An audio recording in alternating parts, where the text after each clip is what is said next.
This episode is brought to you by Audi. The road is calling.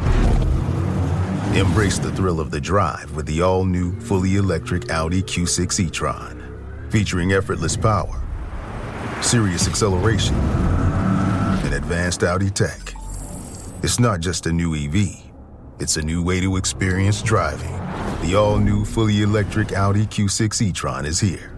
The next chapter of Audi starts now. You are tuned in to the Foul Weather Podcast, the forecast to your next successful hunt. Coming to you from the home office, Jack's Reef, New York.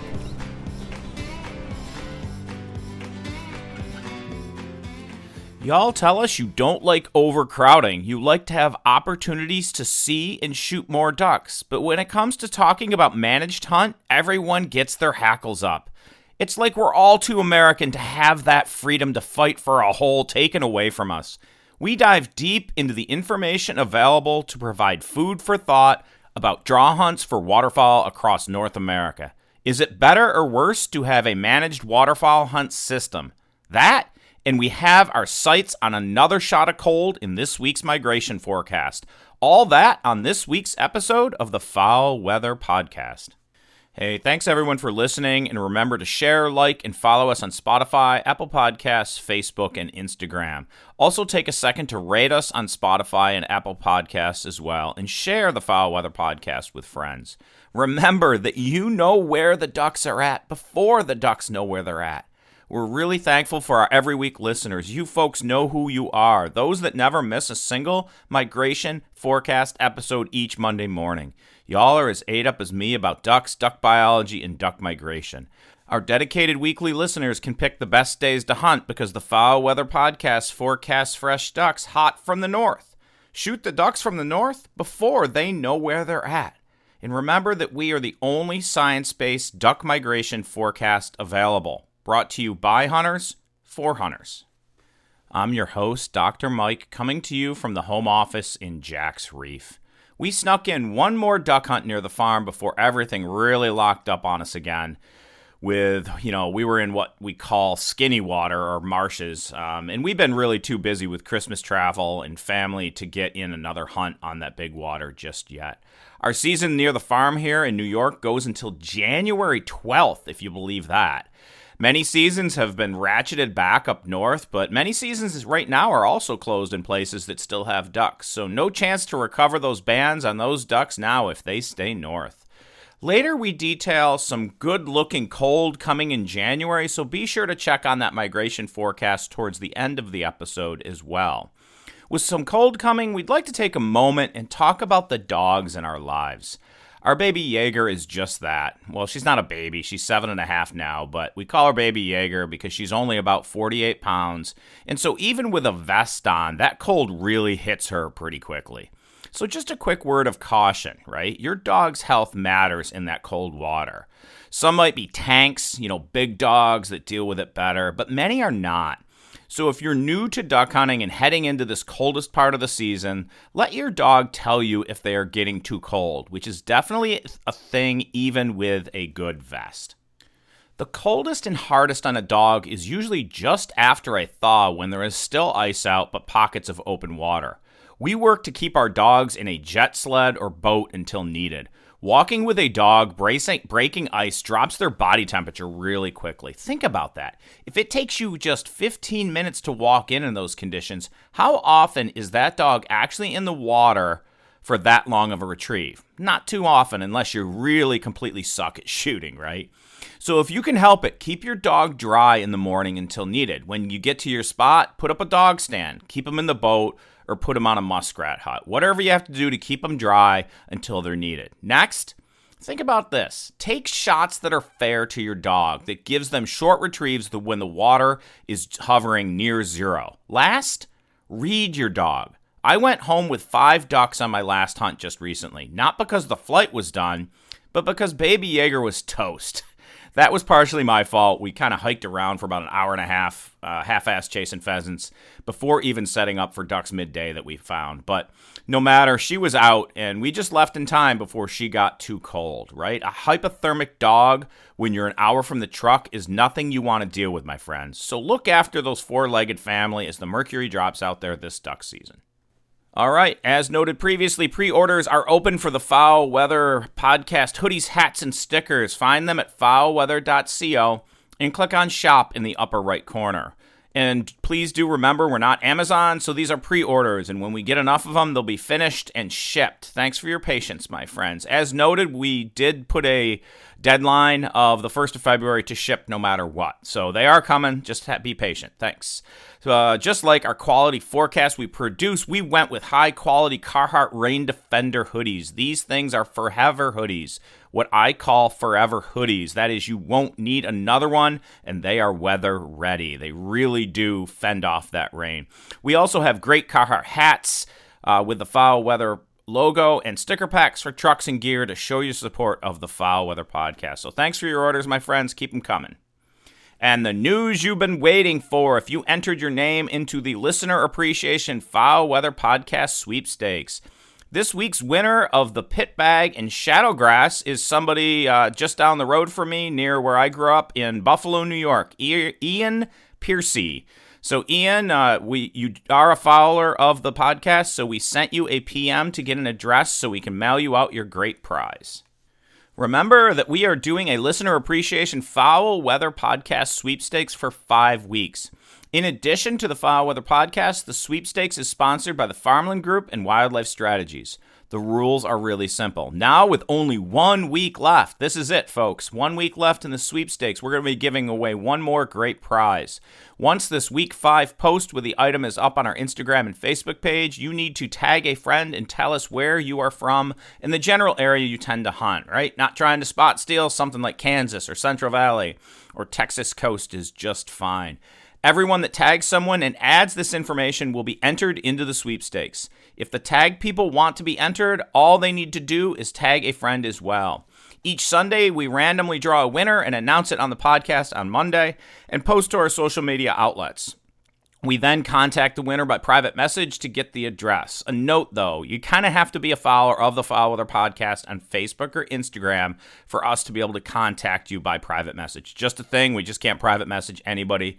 That has to be somebody that I'm friends with personally, or the Foul Weather Podcast is something you follow. Items are going to be high-quality logo gear from Wildlife Strategies and the Foul Weather Podcast. So we appreciate our listeners, and we want to see y'all represent the podcast in the field and diners across Duck Country, USA. This week, have a look at our social media post to see what the next great prize will be. Next up, draw hunts for ducks. Why you need them? Because you asked for them. So please stick with us. Look, folks, the Farmland Group across the Mid-South is your one-stop shop for real estate brokerage, consulting, management, lending, and appraisals. If you own land or you want land, the Farmland Group is where it's at. With over $500 million in farm sales and growing, Gwynn and Shelby Smith have you covered. Look, if you're thinking about buying or selling, contact the Farmland Group to access their full suite of services. If you already own property and want to build equity and value, the Farmland Group gets it done. If you're looking to purchase a new property, well, they get that done too, and they have access to some of the best lending available. Looking to sell? Get it appraised with the Farmland Group affiliated appraiser. But let's be clear for our listenership too. They also offer farm and hunt property management to create places that attract more ducks and more bucks. Who doesn't want that? More ducks and more bucks. Let the Farmland Group build value into your property. Find them today at farmlg.com. That's farmlg.com. You're not going to be disappointed. Contact Shelby Smith today at farmlg.com and let him know that the Foul Weather Podcast sent you their way. All right, and we are back. To be clear, we could have spent an entire episode rehashing the idea floating around out there that we have to do something to reduce the mallard season because we need to save them ducks by shooting less. We've heard return guests on podcasts spewing the same misinformation. I'd even argue it's even disinformation at this point. And reboots of episodes with the same old point that has already been given many full rebuttals here on the Foul Weather Podcast as well as others. But I'm saving most of that for another day. But the answers are simple. And your feelings don't matter when it comes to duck hunting harvest policy. The numbers matter.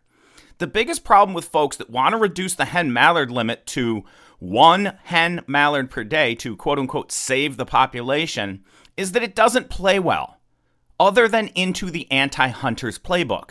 First, hens are dying of everything other than guns. In Delta Waterfowl's recent magazine article, The Way Ducks Die, it is noted that guns, or hunters, kill only 1 out of every 8 hens that die. Okay, so logic dictates that if we cut the limit to 1 hen instead of 2, then we'd only kill 1 out of every 16 hens that die. But that's not how it works. First, how many times do we kill 2 hens, when instead, if the limit was 1, we would only kill 1? That isn't 100% of the time.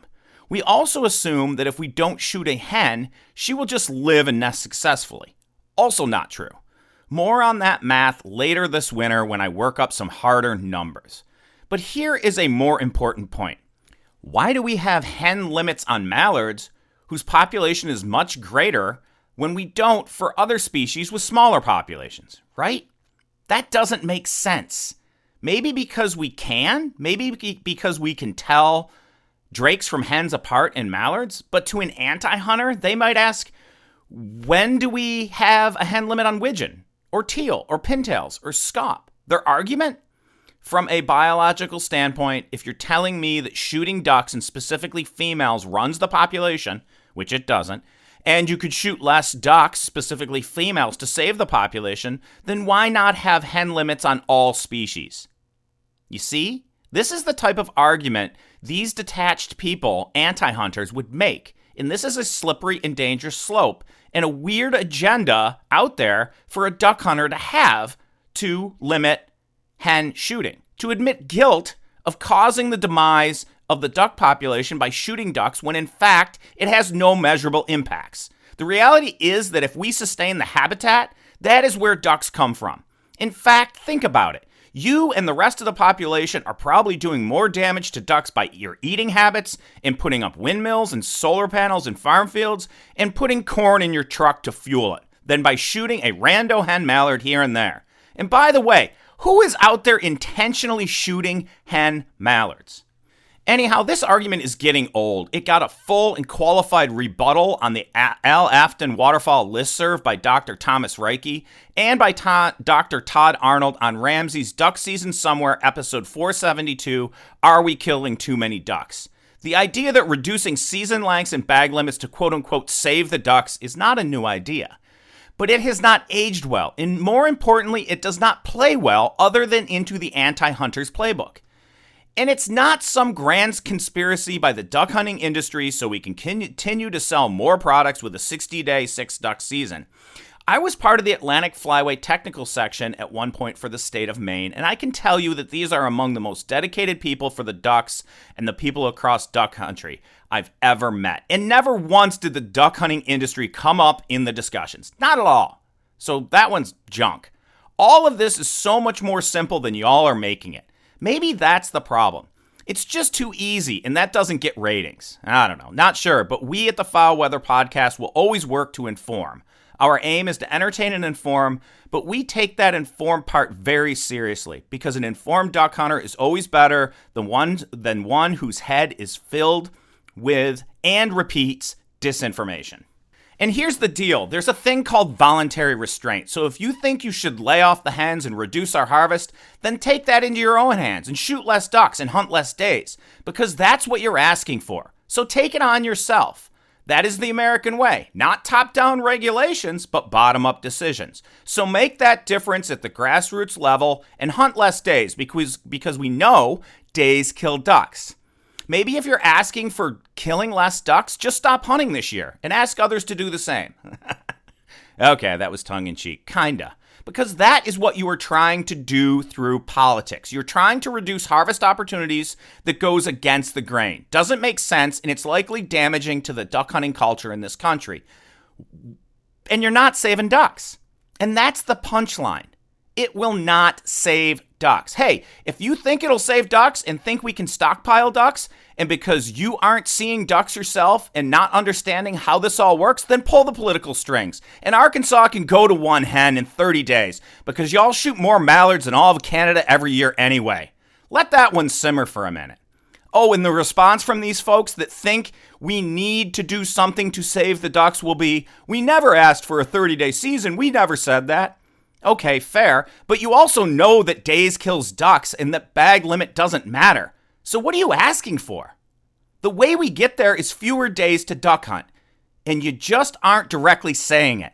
And a one hen mallard limit ain't gonna do anything. Anything at all to save the ducks. It's just gonna be an ass pain to the duck hunters that already have too many regulations. Answer me this, did the scaup limit regulations save scaup? Also, let that one simmer a minute. All right, as stated by Buddy the Elf, he's an angry elf. Probably time we just move on to talking about what really affects ducks and duck hunting culture, which is what we're going to do today. Oh boy, so let's jump into this week's main topic, which is draw hunts. And if you're not familiar with draw hunts, this is a way to systematically spread out pressure and allow an equitable opportunity for harvest of waterfowl, typically without competition. Draw hunts are obviously also a controversial topic, but we've never heard it discussed in ways other than opinions on podcasts. So we decided to take a deep dive into some of the numbers available to formulate an opinion on draw hunts for ducks, and we came up with one simple answer. Everyone needs a draw hunt for ducks. And here's the thing, every once in a while, and I get invited on duck hunts on some pretty nice private places as part of my work in the waterfowl world.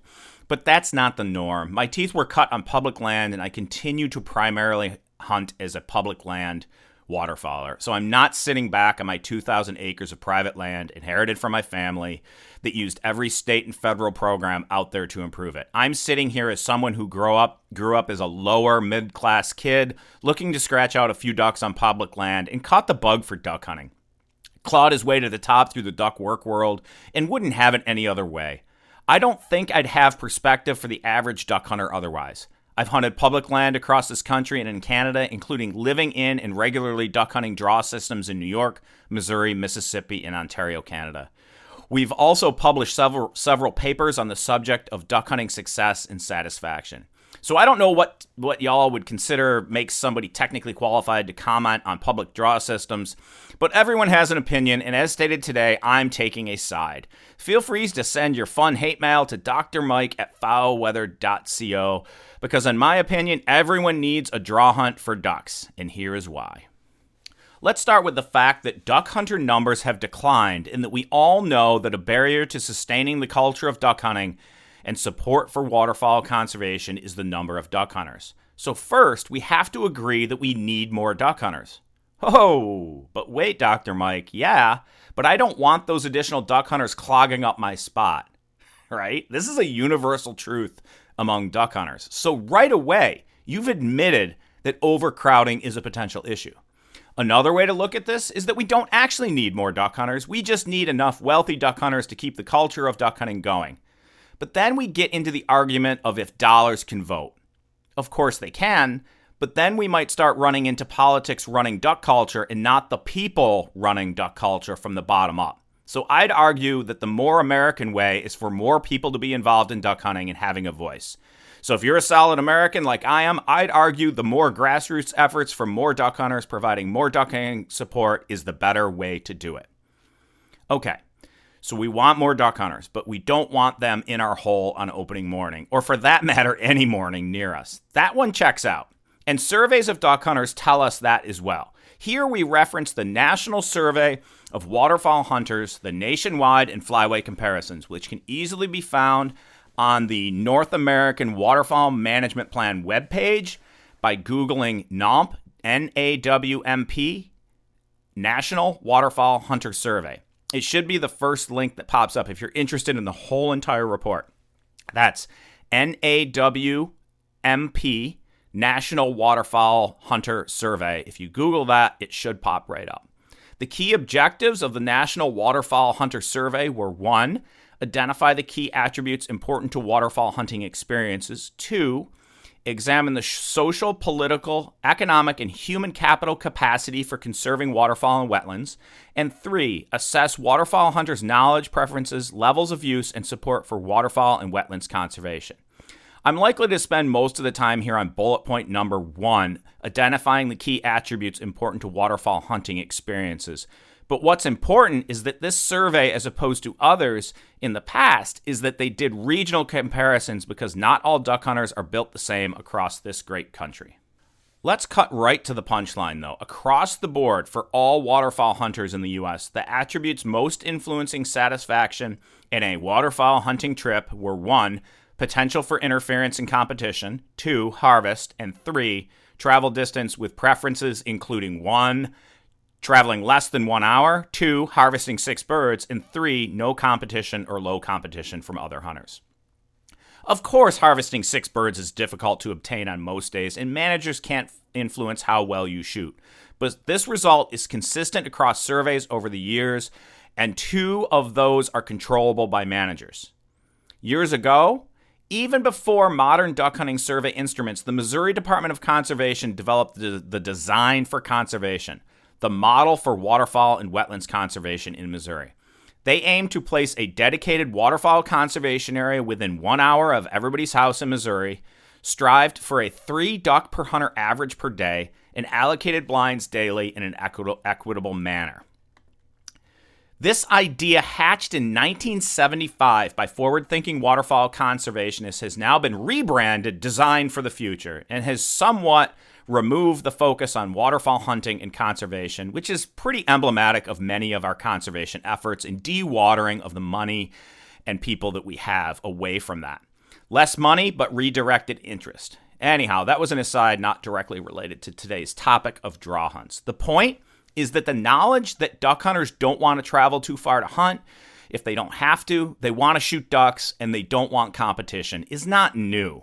Perceptions on crowding only varied slightly among flyways in the survey, the national survey, with waterfowl hunters in the central flyway being the only place that tended to perceive questions about crowding and hunting pressure to be less of a problem than respondents in the Pacific, Mississippi, and Atlantic flyways, which did not differ in their perceptions. Without diving too much into the details, 50% of hunters considered conflict with other hunters as a slight to severe problem, and 70% or more of hunters considered crowding, hunting pressure, interference, and lack of public places to hunt a problem. Whew. Further, the survey showed that 72.6% of respondents were very concerned about hunting opportunities, with 26% somewhat or slightly concerned, and only 1.5% not concerned at all. Some of my own research in collaboration with Houston Havens of the Mississippi Department of Wildlife, Fisheries, and Parks showed that hunt quality increased for every duck harvested, but jumped the most from 0 to 1 duck. So we should at minimum ensure there are no duckless days for folks. But if we want maximum satisfaction, we shoot for 6 ducks. For mallards alone, maximum satisfaction was reached at 3 mallards, and the addition of the 4th didn't make a measurable increase. But interestingly, our hunt quality score, which ranked from 0 to 5, reached its maximum of 4.5 on average at 6 ducks, any type of ducks. But that same high of 4.5 out of 5 was met when only 3 mallards were shot. Certainly, bagging mallards impacts perceptions of hunt quality more than other ducks. However, bagging mallards is often not as easy as other species, especially when pressure becomes greater. If you have interest in this paper, it can be found by a Google Scholar search. So go to Google Scholar and then type in Smith, as in last name Smith, hunt quality Mississippi. The overall and undeniable point of all of this is that hunters don't want to travel far if they don't have to. They want to be able to see and shoot ducks, and they also don't want competition from other hunters. So how do we get there? How do we hit or get near these metrics? Honestly, it's a draw system. But two items always come up. I don't need to shoot ducks to be satisfied, people also respond. And I want the freedom to go when I want, how I want, and where I want. And these two items are in direct conflict with survey results. Although you will admit that you'd like to shoot a limited ducks, you also state that you don't need to shoot ducks to be satisfied. Okay, I get that. But are all the great things about duck hunting, the sunrise, the camaraderie, the wet dog, the breakfast in the blind, the boat ride, does adding a pile of dead ducks ever make that worse? I don't have to answer that for you. So shooting ducks is always better than not shooting ducks. So first and foremost, managers should aim to provide ducks for you to shoot. They should work to manage their lands to attract ducks so that you can see ducks and harvest ducks. A lot of managers seem to lean on, well, they told us they don't need to shoot ducks to be satisfied. It's BS in total. And managers should be striving as hard as they can to put as many ducks in front of your guns as they possibly can, because we know that that leads to more satisfied hunters. It's never worse. On the flip side of that, the hunters also have to temper their expectations and understand that there's lots of factors that lead to ducks in front of your gun or not in front of your gun, and that managers only have partial controllability of that situation. Second, you'll hear that people want the freedom to hunt, when they want, how they want. And that just leads us to something called the tragedy of the commons, or said another way, individuals act in their self-interest and then overexploit a shared resource. We're all guilty of this as duck hunters on public land. I drive around looking for ducks and find a small flight in a popular spot on a Wednesday at 10 a.m. I could leave it until that number of ducks builds to flocks of 100, which it would, but I won't, because if I don't shoot it, someone else will do it before me. So I shoot that day. Under this scenario, that spot gets shot every day and never holds ducks well or builds into a high-quality hunt. Here is a quick case study from our local wetlands complex at Montezuma that makes the point quite well about why draw hunts work. The Montezuma National Wildlife Refuge, the Northern Montezuma Wildlife Management Area, so federal and state, private hunt clubs, and private working lands comprise the majority of available lands available for waterfowl hunting in the 20,000 hectare Montezuma Wetlands Complex. It's about 50,000 acres, I think. The National Wildlife Refuge allows waterfowl hunting on a portion of the wetland pools. Up to 40% of the refuge lands are allowed to be hunted. It uses an online draw system to determine who gets to hunt, allows approximately one hunting party per 50 acres, and restricts hunting to Tuesdays, Thursdays, and Saturdays. Only allows hunting until noon, does not allow use of motors, allows no more than 2 hunters per party. In contrast, 100% of the lands are open to waterfowl hunting all day, every day on the adjacent state WMA in accordance with state and federal waterfowl hunting laws. The National Wildlife Refuge collects post-survey harvest data, whereas the wildlife management area on the state does not collect data on recreational use. Neither location collects standardized surveys of hunters about their hunting experience. So we know that the National Wildlife Refuge mean waterfowl harvest is close to 3 ducks per hunter day. The state WMA seems to have similar harvest rates during opening weekend as the National Wildlife Refuge, but disturbance from hunting quickly reduces waterfowl abundance and hunter success. In contrast, the National Wildlife Refuge continues to have an abundance of hunters, and those unsuccessful at obtaining a hunting reservation are often directed to the WMA by National Wildlife Refuge staff. But these hunters often comment that it's not worth hunting at the WMA because of a lack of birds. So the WMA during the opening weekend accommodates a lot of hunters because everybody can cram in, but few of these hunters use that area in the following weeks because waterfowl just leave the WMA from pressure. This suggests that people are seeking quality hunting experiences over opportunity alone. The National Wildlife Refuge is also way over subscribed. That is, a lot more people are always trying to get in for that experience than can ever get through on the online system. I myself probably get in maybe 1 out of every 4 to 5 times. So this says that people are seeking a quality hunting experience and that demand is greater than the supply. So you might contend that at least 2 scenarios may be unfolding at the Montezuma Wetlands Complex. Hunters that are accustomed to hunting at the National Wildlife Refuge but do not get a hunt reservation do not hunt on that day because it's not worth trying at the state WMA, which decreases yearly participation. And 2, novice waterfowl hunters that attempt to hunt at the WMA will not have a quality experience and will be less likely to continue hunting, leading to what is called substantial churn of hunters that pursue waterfowl once and never again, or only occasionally among years, thereby never identifying themselves as waterfowl hunters. It's notable that the lack of recreational use surveys at the state WMA greatly hinders any capacity to interpret the influence of hunting pressure on hunter activity. And for that matter, what managers should do to support the people they serve. A few years back, I did a quick and dirty activity thinking about all the pools available on the state WMA, and from my own knowledge, I also added in how often they get hunted on opening day, how many people, and thereafter, given a few good flight days and people seeing ducks, how often would they get hunted? How many hunter days would there? I did this first under a 100% open system, and then calculated the numbers of hunters the area would accommodate if it functioned like the National Wildlife Refuge, which restricts hunting to just 3 days. I came up with something like 5 times as many hunt days under a limited draw system, even considering that 50% of the WMA might remain as 100% free roam every day. The point?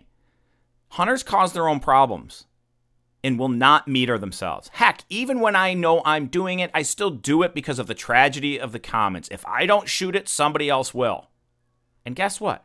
Everyone suffers, and there's actually less opportunity because opportunity isn't just a spot for duck hunters. Deer hunters go in the woods hoping they'll see a deer. Duck hunters scout and then see ducks and then hunt. But guess what? If a place gets blown out and it doesn't have ducks for the rest of the season, people don't use it. And that's not opportunity. All of this is so very clear. So why don't we have more draw systems, and why don't we have a way of monitoring it to see if that system is working or not? The problem is that it's hard to get back on a 100% open system. That is, once you have a 100% free roam system, it's hard to roll it back and go to a draw system because everyone thinks you are taking opportunities away rather than actually offering something better. People want to be in control. But when they are, they also create a lesser waterfowl hunting experience because it creates pressure, competition, stale ducks. You might now have to drive farther to hunt and have less ducks in the bag. All metrics we know make for less satisfied duck hunters. So why don't managers just make the decisions to create draw hunts? Because the public tells them they don't want it. But the surveys say they do. They just don't know it. Oh, goodness, I guess I just stepped in it there. So there's another way of stating this, right? So let me back up. A father and son that have never seen or decoyed thousands of ducks in a morning come into the state agency office very happy that they saw 20 ducks in 4 hours of hunting and bagged 2 birds. These same people get asked if they were satisfied and say yes. But they've never seen a day of 10,000 ducks plus, being able to pick shots of ducks hanging at 15 yards, picking greenheads out of flocks, and shooting various species. This father and son are not wrong, but they don't know what they don't know, and they can't answer a survey in a way that captures what their experience could be. Let's fast forward then to a draw hunt that they get into 10 times per year, and they start seeing thousands of ducks each day and harvesting near 3 ducks per hunt. These areas were also created throughout the state, so they only have to drive 30 minutes each morning instead of an hour and a half each day. The parties are spread out, so they don't have to get up at 2 a.m. to get better spots. They have to get up at 5 a.m. in these short days of the year. And now they're getting better shots. The boy buys a dog to retrieve. They talk about their experiences, and they get 5 more friends into duck hunting. The state adds more areas, and the interest grows, and the number of duck hunters increases. Ducks Unlimited and Delta Waterfowl membership in that area grows. Local conservation efforts grow. People near the state area start buying land together and making duck clubs using state and federal programs. The duck population in the area and continentally benefits. Wow, this sounds like a pipe dream, right? But this is exactly what happened in Missouri. Every state needs a draw system for waterfowl hunting.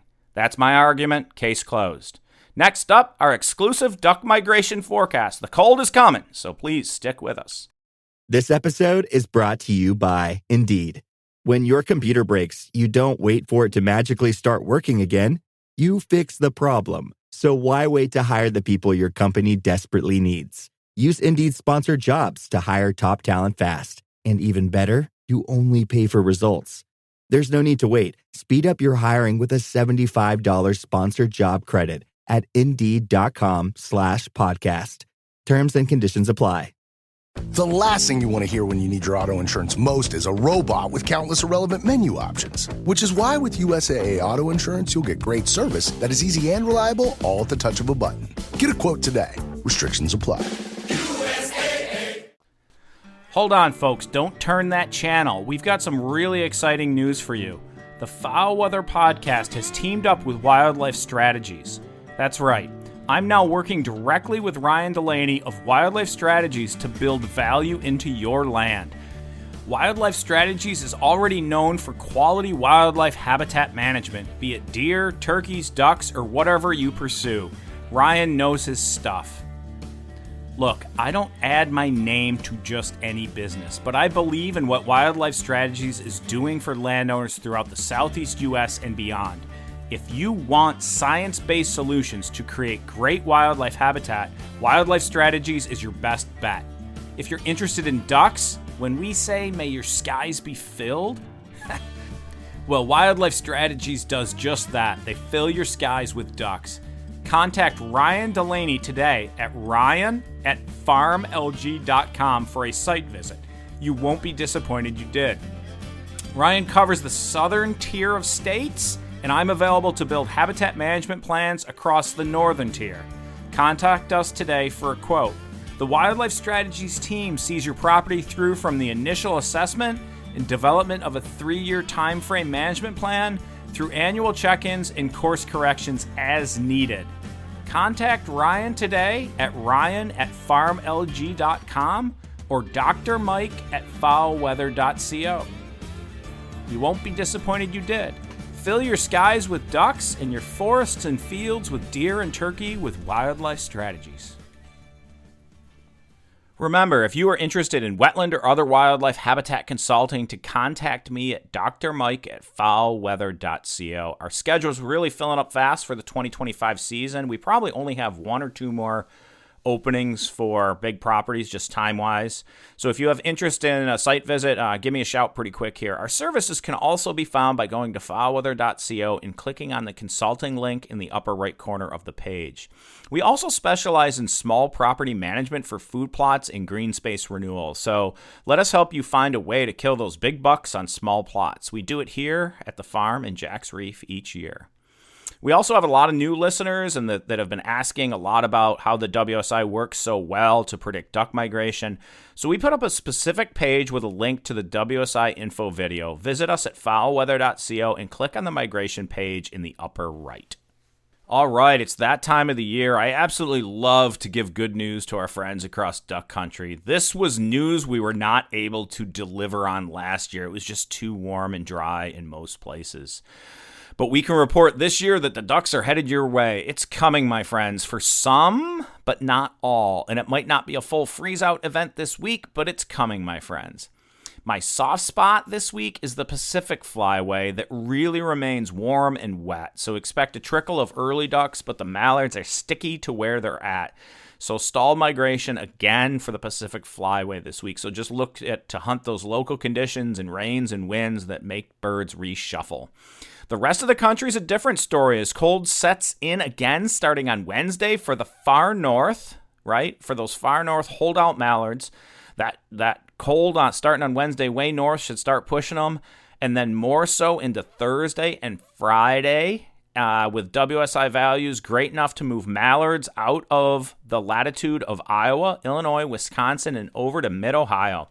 Check out our Facebook post comparing WSI values between this year and last year for Des Moines, Iowa, and Syracuse, New York. So kind of Mississippi Flyway stuff and Atlantic Flyway stuff. We are headed into our 4th push of mallards of the year late this week, whereas last year we barely even had one good push by this point of the season, as predicted by the WSI.